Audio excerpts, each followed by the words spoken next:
sigurisht dhuna është e papranueshme në cilën do prej formave të saj dhe nga kushdo që ushtrohet. Rasti i djeshëm e ka bërë të qartë edhe një herë se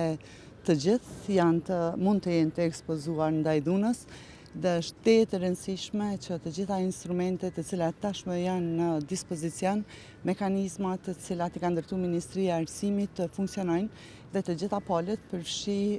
mësimdhënësit, menaxhmentin e shkollës, drejtoritë komunale të arsimit, por edhe prindrit të shfrytëzojnë mundësi që i kanë në mënyrë që punojnë bashkërisht në radhë të parë për parandalimin e dhunës e pastaj edhe për adresimin e saj në rastet kur ndodhin. Për informatin tuaj, Ministria e ka të hapur platformën në SMIA, ku bëhet raportimi i secilit prej rasteve të dhunës. Në momentin që nga shkolla dhe është obligim ligjor që të raportohen këto raste në SMIA, në momentin që raportohen,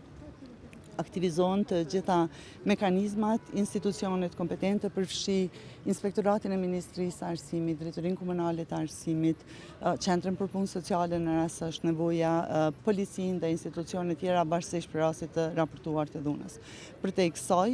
me sa kam dëgjuar sot nga një deklaratë e përfaqësuesve të shkollës, atyre nuk është lejuar ose kanë pas pamundur të marrin masa disiplinore në raport me,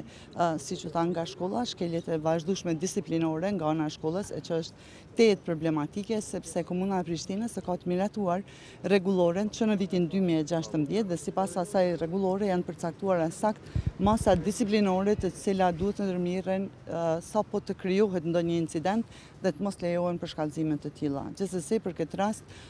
inspektorët kanë qenë çdo në shkollë, sot janë duke vazhduar punën e tyre, duke marrë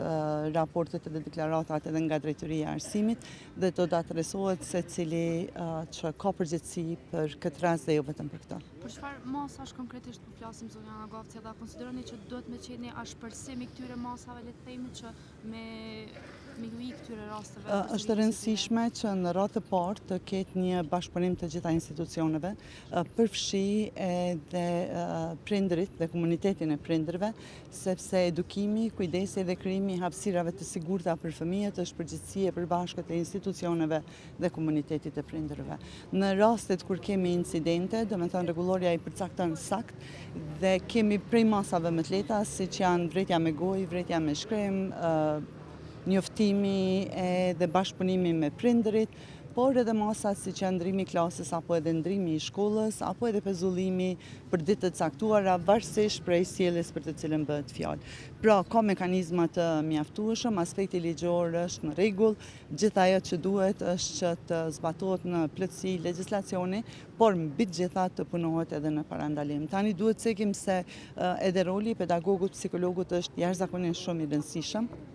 Dhe për fat të keq, ndonë se si Ministria e Arsimit dhe Qeveria e Republikës së Kosovës kemi ndarë buxhetin e mjaftueshëm për punësimin e pedagogëve dhe psikologëve, në mjaft komuna, përfshi edhe komunën e Prishtinës, nuk janë punësuar gjithë stafi për të cilin ata kanë buxhet, përfshi edhe pedagogët dhe psikologët e shkollës. Dhe këto probleme të cilat në radhë të parë kanë të bëjnë me keq menaxhimin edhe me mos respektimin e legjislacionit, sjellin të situata të tilla të cilat janë shqetësuese për të gjithë ne, natyrisht të papranueshme dhe të dënueshme.